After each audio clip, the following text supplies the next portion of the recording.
Bonjour. C'est un plaisir pour moi d'être ici pour partager avec vous quelques idées qui nous concernent.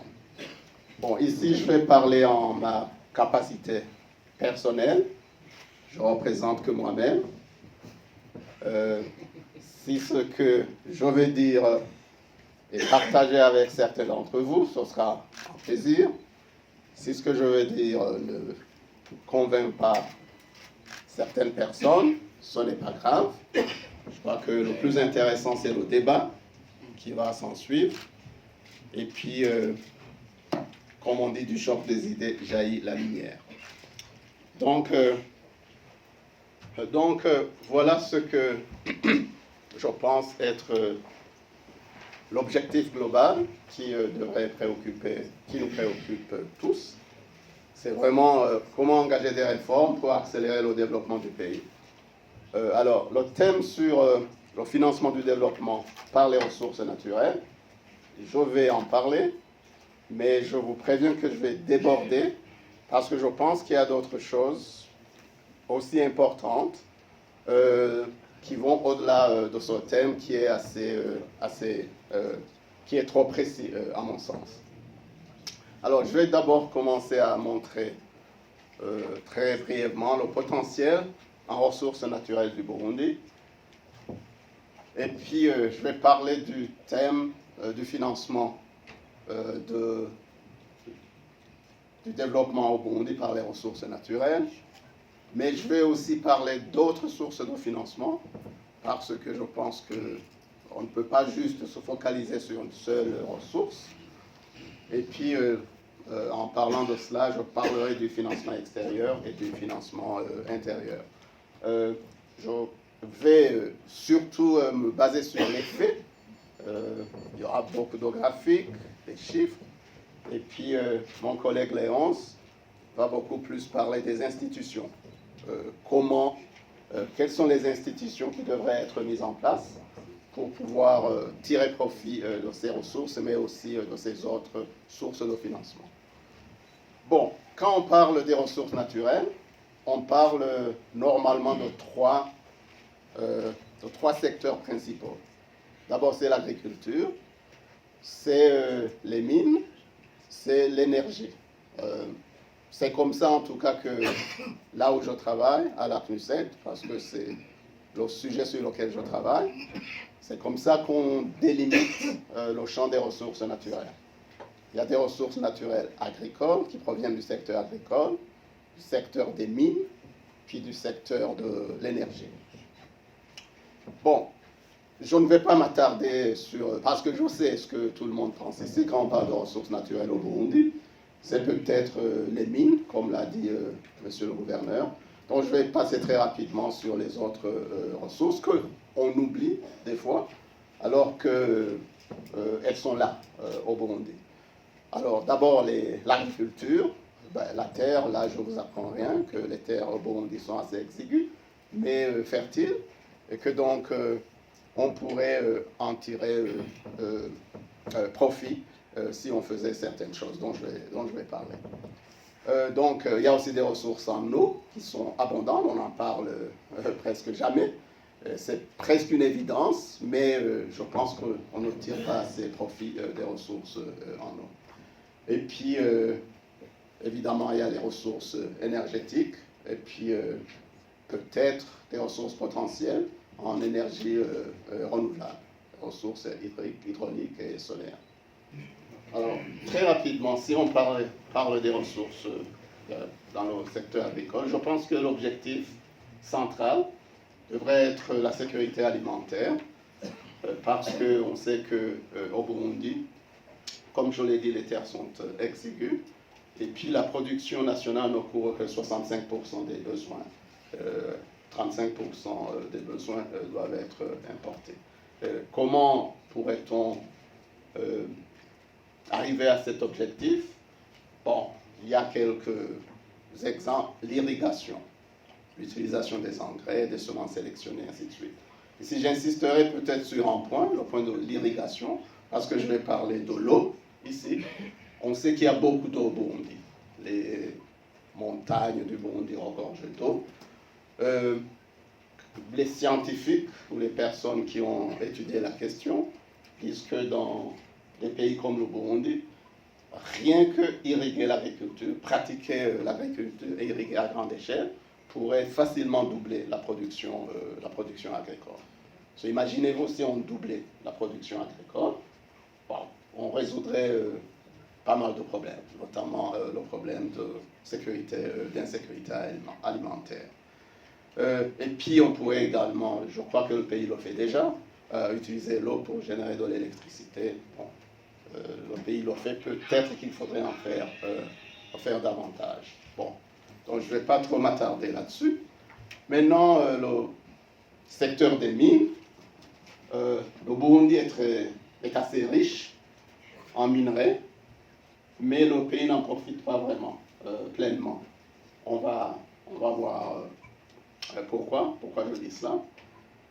Je pense que dire qu'on a un potentiel, ça ne veut pas dire grand-chose en fait. Il faut profiter de ce potentiel. Il faut mettre ce potentiel, il faut le transformer en bien, en service, en produit. Et puis, il faut vraiment faire attention à ce troisième point. Ça, c'est un point général dans les pays qui dépendent justement des ressources naturelles. Ce n'est pas qu'au Burundi. C'est un problème de gestion du secteur des ressources, surtout les mines et les hydrocarbures. Les pays qui dépendent des énergies fossiles et des mines, c'est des pays qui ont beaucoup de problèmes à gérer ces secteurs pour justement qu'ils puissent bénéficier la population dans ces pays. Ici, je brosse un schéma très rapide. Bon, ceux qui ont assisté au forum du mois de novembre de l'année dernière, peut-être qu'ils vont se souvenir de certaines de ces informations. Ça, c'est un tableau qui montre rapidement certaines richesses du Burundi en produits miniers. Donc, vous voyez que il y a un peu de tout, en fait, au Burundi. Il y a un peu de tout, du nickel, vanadium, de l'or, cassiterie, des terres rares, même apparemment des hydrocarbures. Mais tout cela, c'est encore une fois en termes de potentiel, c'est-à-dire il y a des réserves. Des fois, les réserves sont importantes, comme pour le nickel. Des fois, les réserves, c'est-à-dire les réserves prouvées, ça c'est les réserves prouvées. Des fois, bon, elles ne sont pas aussi importantes. Bon, évidemment, ce n'est pas tout. Je pense qu'il y a aussi d'autres minerais ou d'autres quantités de minerais qui n'ont pas encore été découvertes. Donc, l'exploration n'a pas encore été complète. Ici, c'est une carte qui montre justement la concentration de ces ressources minières. Bon, vous voyez bien qu'il y a une concentration au nord-est, au nord-ouest. Bon, à mon avis, il n'y a pas que ça. Il n'y a pas que ça. Je pense que c'est une question d'exploration, encore une fois. Peut-être qu'il y en a partout. Et quand on regarde le tableau que j'ai montré précédemment, on trouve en fait qu'il y a des ressources un peu partout au Burundi. Okay. Bon, encore une fois, ce sont des ressources qui sont enterrées, qui n'ont pas été exploitées, pour la plupart. Alors, quand on regarde justement comment le Burundi profite en fait de ces mines, on ne va pas vraiment voir grand-chose. Ça, c'est un graphique qui montre ce que le Burundi a exporté en 2020. En fait, plus de, disons, la moitié des exportations portaient sur l'or, 25% sur le café, et puis à peu près 12% sur le thé. Bon, il y a d'autres produits mais qui ne représentent pas une grande part. Alors, qu'est-ce que ceci veut dire? Ceci veut dire que le Burundi, les exportations burundaises sont trop concentrées sur un produit, l'or, et ça c'est très grave. C'est très grave parce que s'il y a justement un problème, qui frappe son produit, c'est-à-dire son problème va frapper le Burundi. Ok? Ça va frapper de plein fouet le pays. L'autre chose que je pourrais dire avec ce graphique, en fait, il est très clair. Les pays qui exportent beaucoup de produits ont un graphique plus dense. On va voir d'abord des produits qui... Il n'y a pas un seul produit qui peut représenter la moitié des exportations. On va voir beaucoup de produits, chacun représentant une petite part des exportations. C'est ce qu'on appelle la diversification. C'est des économies diversifiées qui produisent aussi des exportations diversifiées. Et c'est ça que le Burundi devrait faire. Le fait que, un autre point à souligner qui est très important, c'est la forte dépendance du Burundi, justement, des ressources naturelles. En fait, de trois ressources naturelles. Du secteur agricole et puis du secteur minier.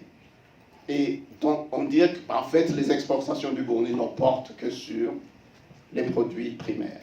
L'or, le café, le thé, et puis d'autres petites exportations. Ça, c'est un problème. À cause de la concentration, d'abord sur un seul produit, j'ai parlé de l'or. Deuxièmement, de la concentration ou de la quasi-dépendance totale sur le secteur des ressources naturelles.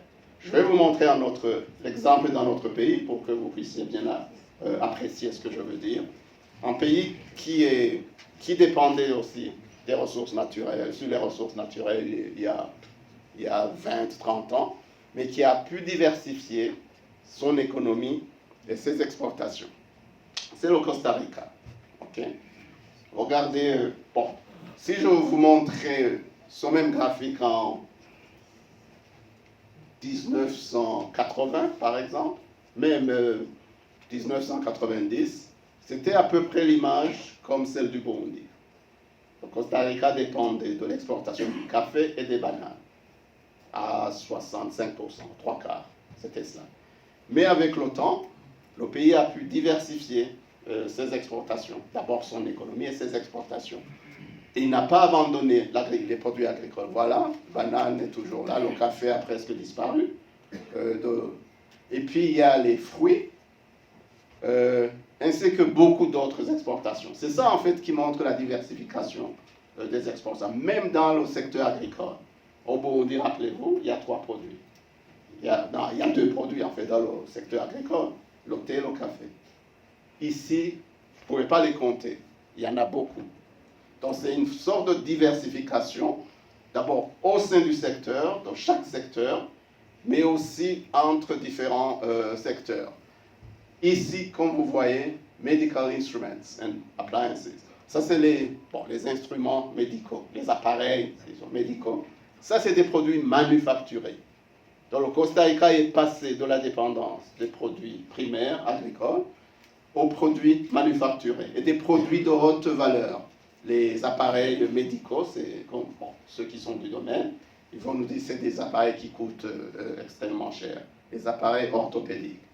Ici, on a les circuits électroniques, comment on appelle ça, chips, quoi? Les puces, voilà, les puces électroniques. À un certain moment, ils avaient une des plus grandes entreprises de Dell, des branches de Dell, qui étaient basées au Costa Rica. Et pour produire tout ce qu'on utilise dans nos téléphones, nos ordinateurs, qui étaient basés là-bas. Et ça, c'est nouveau. C'est un pays qui a su varier, qui a su transformer son économie pour la rendre beaucoup plus diversifiée. Donc voilà, c'est vraiment un contraste que je voulais montrer entre voilà, ici l'image est claire. En fait, c'est un problème quand l'image est claire. Il faudrait qu'elle soit dense. C'est ça. Il faudrait qu'elle soit plus dense. Et j'espère que le message passe. On devrait avoir une image comme que vous ne pouvez pas lire. C'est ça. Ça, c'est mieux quand vous ne pouvez pas lire. OK? Donc, c'est là où le Burundi devrait s'orienter. Alors, je reviens sur l'or, parce que, comme je l'ai montré, l'or représente la plus grosse exportation du pays. Voilà la production d'abord d'or en kilos à travers le temps. Bon, il y a une période ici où je n'ai pas pu lier les deux, je n'ai pas pu avoir les données parce que c'est un problème assez sérieux, le problème des données. Mais vous voyez que c'est une image qui va en temps d'aussi. Okay? Vous voyez ici, c'est beaucoup, ça descend, ça remonte, ça descend. Bon, la production a chuté pendant, disons, les 10 dernières années par rapport aux périodes antérieures. Qu'est-ce que cela veut dire? Cela veut dire que il y a un problème de, comment dire, de stratégie, de planification. Quand vous avez une production qui n'est pas stable, en fait, ça vous montre qu'on n'a pas vraiment une politique claire, soit d'encourager la production de ce produit ou de l'encadrer. Et c'est cela qui fait que, imaginez-vous alors si on dépend d'un produit comme ça, dont on ne contrôle pas en fait la production, parce qu'elle va en dents aussi. Et si vos ressources, si nos ressources dépendent de ce produit, c'est-à-dire nos ressources vont suivre aussi le même mouvement, c'est difficile de planifier. Parce qu'on ne peut pas planifier si on n'a pas des ressources qu'on peut prédire. On peut dire, demain, on va exporter pour tant, donc on ne peut pas planifier. Ça, c'est un problème. Et puis, bon, en général, quand on parle justement des mines, on voit qu'il n'y a que quelques minerais qui sont exploités. Il y a un problème de données. Les données sont éparses. Pour le Burundi, on a un sérieux problème de production artisanale qui est très difficile à encadrer. Même si on a ces ressources, elles sont là, la plupart de ces ressources sont exploitées de manière artisanale. Ceux qui connaissent la littérature, par exemple sur les ressources naturelles, ils vont dire que les ressources éparses, c'est-à-dire des points qu'on trouve un peu partout, surtout exploitées de manière artisanale, peuvent causer beaucoup de problèmes. La Sierra Leone, par exemple, on dit que le conflit là-bas, même au Libéria, il a été en grande partie alimenté par les ressources qui provenaient des diamants, les diamants qu'on appelle alluviaux, c'est-à-dire les petites exploitations artisanales. Par contre, si on va au Botswana, où on exploite aussi des diamants, mais de manière artisanale, industrielle, là c'est différent, parce qu'on peut mieux contrôler, mieux encadrer un site industriel par rapport à un site artisanal. Donc au Burundi aussi, bon, je ne dis pas que les conflits sont causés par cela, mais ça pose un problème de gestion, un problème d'encadrement. Et c'est cela qu'il faudrait peut-être garder à l'esprit. Et puis on sait aussi qu'une partie de la production d'or est vendue dans des circuits parallèles, des circuits officieux. C'est ça justement le problème des exploitations artisanales. Alors au Burundi, peut-être qu'il faudrait commencer à penser à exploiter de manière industrielle, qui est mieux encadrée et plus sûre. J'aimerais franchement communiquer ce point qui est très très important. Il est très rare de se développer juste sur la base des ressources naturelles. Ok? Je sais que, bon, le gouverneur a un peu mentionné le fait que je risque de ne pas... Je ne dis pas que je ne suis pas d'accord, mais il ne faut pas juste dire qu'un pays peut se développer juste sur la base de ses ressources naturelles. Pourquoi? Bon, ça c'est un domaine sur lequel je travaille depuis beaucoup d'années. C'est un message qu'on transmet à beaucoup de pays à travers le monde, parce qu'il y a beaucoup de problèmes qui sont liés à la gestion justement du secteur des ressources naturelles. Voilà certains de ces problèmes. Il y a ce qu'on appelle la détérioration des termes de l'échange. Si vos exportations sont en majorité des ressources naturelles, au fil du temps, les ressources que vous tirez de ces exportations vont acheter de moins en moins d'importations, des produits importés. Parce que les prix des produits importés augmentent, alors que les prix des ressources naturelles au niveau mondial et en moyenne chutent. Donc vos revenus vont chuter, alors que vos besoins en termes d'importation vont augmenter. C'est ça ce qu'on appelle les termes de l'échange, la détérioration des termes de l'échange. ceux qui étaient à la formation de la BRP, ils ont vu, on a analysé tous ces facteurs, ils ont vu comment effectivement cela se présente. Le deuxième problème, c'est la volatilité des prix des ressources naturelles. Des pays comme le Burundi, comme le Nigeria, comme le Ghana, comme l'Angola, ne contrôlent pas le prix de leurs ressources naturelles sur les marchés internationaux. Ok? Que ce soit le pétrole, que ce soit l'or, on ne contrôle pas. C'est ce qu'on appelle, on est des petits pays. On est, au niveau de ce qu'on dit petit pays en termes d'économie internationale. C'est-à-dire que vous n'influencez pas le prix, mais le prix vous influence. C'est-à-dire que vous prenez le prix qui est là. Alors, ce sont des prix qui sont instables. À un moment, le prix il est de 100, le mois suivant, il est de 80.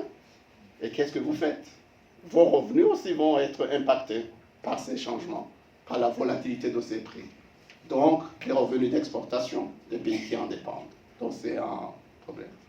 Il y a une instabilité macroéconomique. Quand on a une forte dépendance, justement, sur ces produits, les produits de base, ça crée des problèmes au niveau macro. Par exemple, au niveau des taux de change, ça va affecter les taux de change, ça va affecter l'inflation, et donc, même la balance commerciale, ok, puis bien sûr la balance des paiements. Donc, ça va créer des problèmes au niveau de la gestion macroéconomique du pays concerné. J'ai parlé d'instabilité politique. Il a été prouvé, la littérature le prouve, que les pays dépendants des produits de base ont tendance à être politiquement instables. Parce qu'il y a des intérêts au sein de ces pays, des groupes d'intérêts qui vont chercher à contrôler, à capturer ces matières premières, ces produits, à les capturer. Et puis donc, il y a souvent des conflits qui naissent de cela. J'ai parlé de la Sierra Leone, du Libéria, beaucoup de pays, au Nigeria, au sud du Nigeria, au Congo. Donc, voilà, ça c'est des faits, c'est pas mes propres sentiments ou mes opinions, c'est des faits qui sont prouvés. Bon, il y a ce qu'on appelle le syndrome hollandais, il est aussi lié au problème d'instabilité macroéconomique, je ne vais pas insister là-dessus, c'est sur les taux de change. Ça influence la monnaie, la surévaluation de la monnaie quand on exporte des ressources naturelles. Et puis en tout, il y a une faiblesse du développement humain dans les pays justement qui bâtissent, qui dépendent trop des ressources naturelles. Donc voilà pourquoi je montre tout cela, c'est pour dire au Burundi qu'il ne faut pas trop dépendre, il ne faut pas trop bâtir le développement du pays sur les ressources naturelles. Ça va servir, ça va contribuer, mais il ne faut pas trop bâtir l'avenir du pays juste sur les ressources naturelles. Et j'espère que le message est compris, surtout quand on a passé en revue certains de ces problèmes. Et voilà justement ce que la dépendance des ressources naturelles fait, ce que ça fait au pays. Alors cette carte montre l'incidence de la dépendance des produits de base à travers le monde. La couleur rouge montre les pays dont les exportations des ressources naturelles représentent plus de 80% du total de ces exportations. C'est-à-dire des pays comme ça c'est le Congo par exemple, les recettes d'exportation proviennent à plus de 80% des ressources naturelles. Ici, ça va être le cuivre, peut-être le cobalt. Okay. Alors, comme vous le voyez, l'Afrique, en général, est trop dépendante. Ça, c'est le degré de dépendance. Okay. Donc, la dépendance est de 80% ou plus quand c'est rouge. Quand c'est jaune, c'est entre 60 et 80% des recettes d'exportation. Quand vous regardez tous ces pays qui sont en rouge, nommez-moi un seul qui est développé ou qui a une économie forte. Il n'y en a pas un seul. Ok? Il n'y en a pas un seul. Même en Amérique latine, les pays en rouge, c'est peut-être pas aussi grave qu'en Afrique, mais c'est aussi la même problématique. Plus on dépend des ressources naturelles, moins on se développe, moins on est fort, on a une économie forte. Et il y a des raisons à cela, que je ne vais pas développer ici. Alors, les pays en jaune, ça c'est, il y a le Brésil, il y a, ça c'est la Russie, qui dépend aussi des ressources naturelles, le gaz, le pétrole, l'agriculture. C'est pas des économies sophistiquées, voilà. C'est des économies qui sont assez faibles, parce que justement, elles sont affectées par les chocs, par exemple, sur les prix au niveau international, que j'ai déjà mentionné. Parce qu'il y a la volatilité des prix. Même des économies comme celle de la Russie font face à ce genre de choc. L'Australie aussi, parce que c'est un pays minier et agricole. Okay? Alors, qu'est-ce que cela veut dire au niveau d'un pays? Au niveau d'un pays, si je donne l'exemple du Nigeria, pour qu'on comprenne bien. L'exemple du Nigeria. Le Nigeria, je vais vous aider à interpréter ce graphique. La couleur bleue représente les exportations en 1965. Les produits, les produits les produits les plus importants exportés par le pays en 1965. Ça, c'est la couleur bleue. La couleur orange, c'est les exportations en 85. La couleur grise, c'est en 2005. Et puis la couleur jaune, c'est en 2018. Alors, qu'est-ce qu'on trouve ici? Ce qu'on trouve, c'est que le Nigeria, en 1965, exportait pas mal de produits, c'est-à-dire tout ce qui est en bleu. Il exportait du pétrole raffiné, à peu près 15% de ses exportations, c'était, disons 10%. Et puis du pétrole brut, peut-être 15-17%, du cacao, des groundnuts, des arachides, des cacahuètes, de palm nuts and kernel, de produits basés sur l'huile d'olive. Non, c'est pas de l'huile. Disons. Groundnut oil, ça c'est les huiles. Et puis ainsi que d'autres. Ça c'était assez diversifié en 1965. Alors, le pétrole, maintenant, 20 ans plus tard, en 1985, le pétrole avait tout pris, avait tout remplacé. Vous voyez, en 1985, presque 100% des exportations nigériennes étaient du pétrole brut, dont tous les autres ont déjà disparu de ces produits exportés. Qu'est-ce que cela veut dire?